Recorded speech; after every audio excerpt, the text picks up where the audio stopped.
რატომ არის აუცილებელი მოტოტექნიკაზე ყოველთვის ჩართული გქონდეს ახლო განათების ფარი და არა შორი განათების ფარი.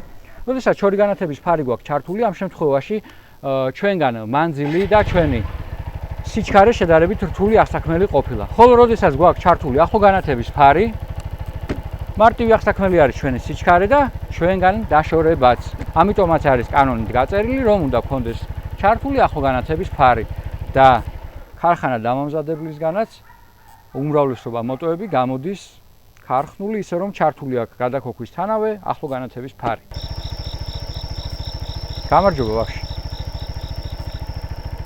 ფარებზე ვსაუბრობ და გეტყვით იმას, რომ ღამის საათებში ძალიან ბევრ სკუტერს და მოტოს ხვდები იმისთანაც, რომელსაც არანაირი ფარი არ აქვს ჩართული.